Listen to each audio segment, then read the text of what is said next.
Hello everybody, welcome back. It's JudiciousFire, and I am here with the super pets, the mutant pets, a whole host of pets. We're going to take a look at each one of them at max level. You'll look at these super pets, what they do best, and how they can tremendously boost our heroes' strength and abilities in combat. If you could please hit the subscribe button to keep this channel going, I'd appreciate it. If you could ding the bell, you get a notification whenever I put out a video. Thank you. Let's bust into the Pet Plaza. Pet Plaza is going to now hold 3 types of pets. I've gotten this request from many on the channel on what these pets do, how they function differently. I would break it into 3 tiers. Okay, tier 3, the lowest tier, are the pets that we're used to. It's these pets right here. They do an attack or they help defend. They do something offensive, they do something defensive. Then we have tier 2 pets. Tier 2 pets are much, much better. We go into super pets. These are what they're calling the super pets. You can tell because they're housed in a different location of the Pet Plaza, and they don't have any kind of abbreviation next to them. These 4 right here are our super pets. These super pets all attack or defend. Something offensive, something defensive, but they do something else. They provide a series of trait slots. Those trait slots, when placed on a hero, those trait slots add to our hero's abilities. So, for example, this Brave Croc is giving a 100% in the attack trait, 100% in crit, and 100% in crit damage. And we don't have to worry about those numbers right now, but just trying to understand how this whole locomotion process works. Now all of a sudden Vlad gets a really big attack, crit damage boost. And Vlad will be able to carry that through any battle, any game mode in Castle Clash. It's a tier 2 pet. Let's go back. We have a tier 1 pet. These are the best. They attack, they defend, they do something offensive, they do something defensive. They have trait slots, just like our tier 2 super pets. But these tier 1 mutant pets have 4 trait slots. You can tell it's a mutant pet by the M in parentheses beside each of the names. We currently have 4 in Castle Clash as of the production date of this particular video, and 4 super counterparts. These tier 1 pets provide 4 trait slots to add to our hero's abilities. So, for example, if I put Vlad Dracula into Dire Wolfling, I let Vlad use Dire Wolfling as his pet, he would get big attack bonus, a big attack bonus, a big attack bonus, and a 4th big attack bonus. And these would all add to his statistics. Now let's take a look at what they add and how they add it. They give 20% of their attributes, their statistics, to our heroes. You can see when you add up all of the numbers above, the final number of 16,471. That is what is applied to a hero. Its base attack.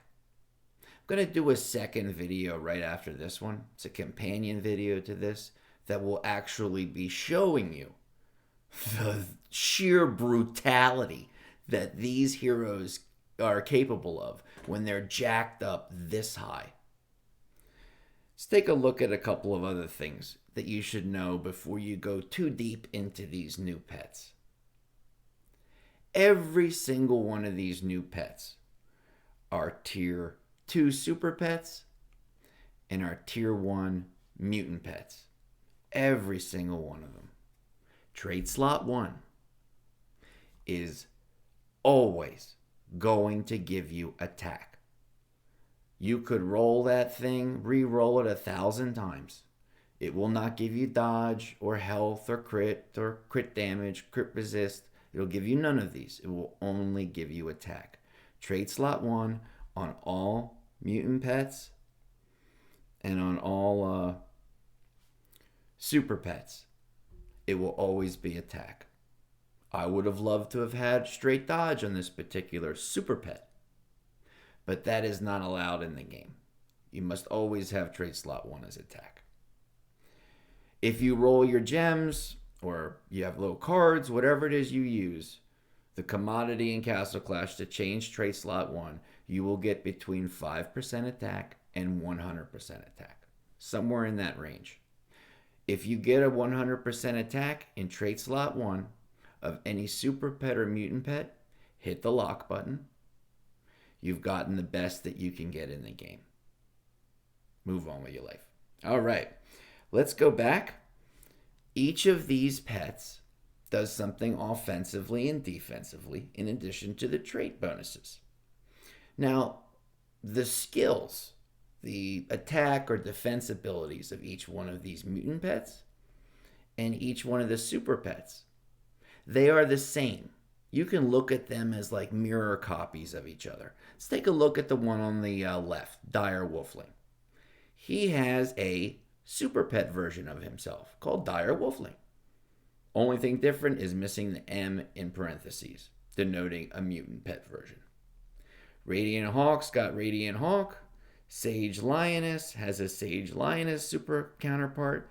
Here's Brave Croc super version and Brave Croc mutant version.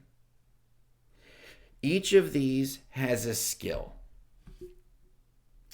That skill performs a series of actions in battle. The Brave Croc skill for the mutant version, take a look at 1780.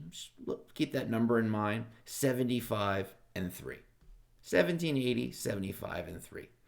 Let's jump over to his super version. 1780, 75, 3. The skills that the super pet and the mutant pet have are exactly the same. Its counterpart acts exactly the same in terms of this series of skill activations. One is not necessarily stronger than the other, not in any way. The real difference between the super and mutant pet and what denotes a tier 2 and a tier 3 pet would be tier 2 has no 4th trait slot. That 4th trait slot on the mutant pet, that's huge. And in addition, the mutant pet gets a higher numbers bonus, and more is applied to your hero, as we see here. Let's take a look at like crit and crit damage. Look at Brave Croc. Let's just take crit. Brave Croc, max level. Everything max on this Brave Croc. Super version. He's getting 1956 plus 861. Let's call that 2800. Okay, so he's getting a raw number of 2800 for one crit. Let's take a look at the mutant version of that crit.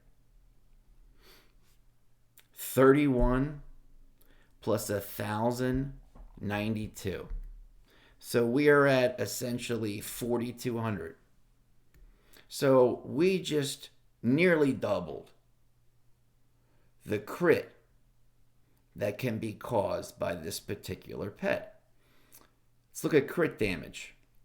We have only one of those. A lot easier to look at. Its variance. The crit damage. Let's look at the bottom number this time. It's going to give any hero that uses this pet, going to give 9,027 base crit damage bonus. It's huge. 9,027 from one crit damage. Let's go back to the regular Croc version. We have one crit damage. Now it's 6,000. Okay, so we basically lost about 35%. So the difference is that trait slot and the way that the statistics are applied. If I were you, and this is what I did, first, when these things were introduced, dire wolfling was introduced first. I prioritized the mutant pet version. That is far more important. There's a strange little factoid here. When you have the mutant version, like Brave Croc mutant version and Super Brave Croc, when you have both of them functioning, their skill ability, the stare down, there will be elements of each of the pet skill abilities that will not be activating simultaneously with one another. They will either cancel each other out, or it will both be producing the exact same effect. It will not stack or add. So if one is doing a certain reduction in healing, and the other one may not be doubling that, it might just simply be doing the same thing that the other pet does. So when you are running two of the same pet, a mutant and a super version, please be aware of that. There are variances between the pets. You need to experiment with that. But you do stand the risk that they do cancel each other out in terms of skill activation. You will still get all of the statistical bonuses, which is really what makes them tier 1 and tier 2 pets. That huge bonus. Dire Wolfling. He came out first. Now, I'm going to talk about personal player preference. I have decided to allocate one trait ability to every hero or to every pet. Okay, so I saw Dire Wolfling as a real attacker. Does attack, hits 4, takes away their energy, removes the things that make them stronger, reduces their ability to regain energy, does it to all these effects. This is at full skill level. And I thought, trait slot 1's always going to be attack. You know what? I'll run all attack on this guy. And he adds 16,471 base attack to any hero. If I need the attack, I go with Dire Wolfling. It just made it easier in my mind. All the skills, exactly the same for the super pet version, but certainly not the trait slot. You would lose one with the super pet version. Move on to Radiant Hawk. Radiant Hawk heals, provides health every second equal to 1% of the hero's total health. Reduces damage. Restores in a big healing way, like a Walla would, or maybe an Occultist would, a big heal every couple of seconds, every 5 seconds, nearby allies. This is a defensive pet. And I thought I'm going to always put it on somebody who's a healer, somebody like a Walla or an Occultist, or, even a Ripper. I know he's not healing, but, I want to keep him out of danger. Radiant Hawk would be good with a dodge build. That's the kind of hero I want to place it on. Right now, for fun, I put on Dread Drake. But I typically would be somebody who I want to keep alive in combat. Now look at the dodge bonus. I'm always going to have attack as straight slot 1, but I get 6,267 dodge added to any hero. And if you put it on a hero where you're already running high dodge, let's say even 5,000, you're already well above, just boom, putting that pen on, already well above 10,000. You can solo Insane Dungeon 8, 8-1 to 8-10 with a variety of heroes. You can do so, living dangerously at around 8,000 dodge. You can do so with no sweat whatsoever at about 10,000 dodge. And at 12,000 dodge, you can run a whole bunch of different combinations where you're not necessarily even trying to stack dodge, maybe do more damage. You can achieve that with this kind of a build, straight dodge. I need my healers, I need somebody staying out of danger, boom, Radiant Hawk. Sage Lioness. I stopped here maybe a month ago. And I did that for a reason. I started to see that they're going to keep putting these pets out. And I didn't want to choose a specific build yet until I saw one or two more pets coming.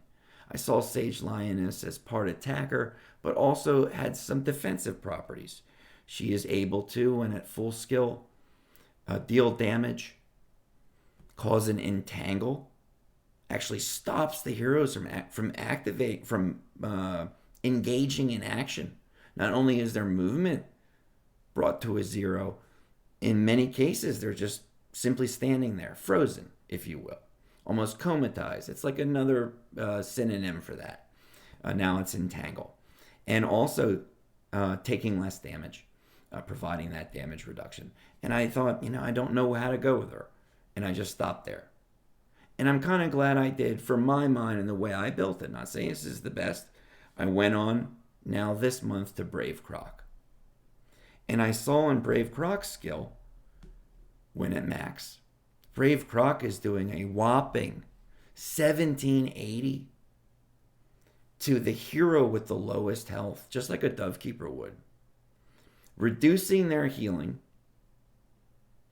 the entire time. Skill activation, same as the cooldown time.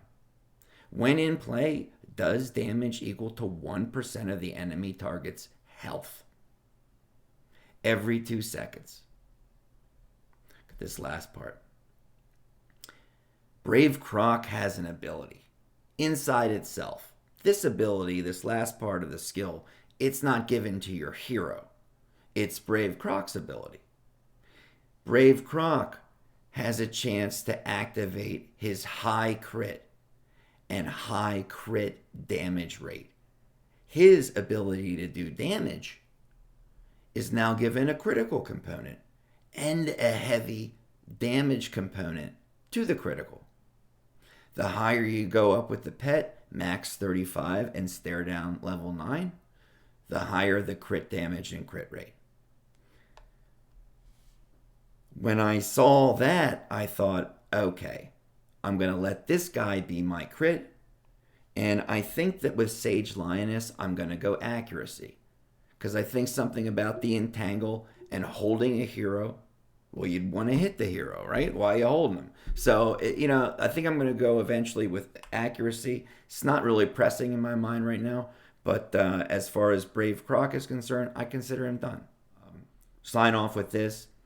Maybe best to look at these super pets and these mutant pets, not as pets, but as equipment. Think of it as like an insignia that you put on your hero. And now all of a sudden that insignia reads, get a 15% dodge boost, get a 10% attack boost, get a 30% crit boost. And when you put it on your hero gets that. So I'll be coming out with a video very soon, companion piece to this, that's going to show you what these pets can do when they're put on certain specific heroes and used in attack or defense situations. And we can see the effects of these tremendous bonuses. All right, everybody, happy clashing. I'll check you next time. Bye-bye.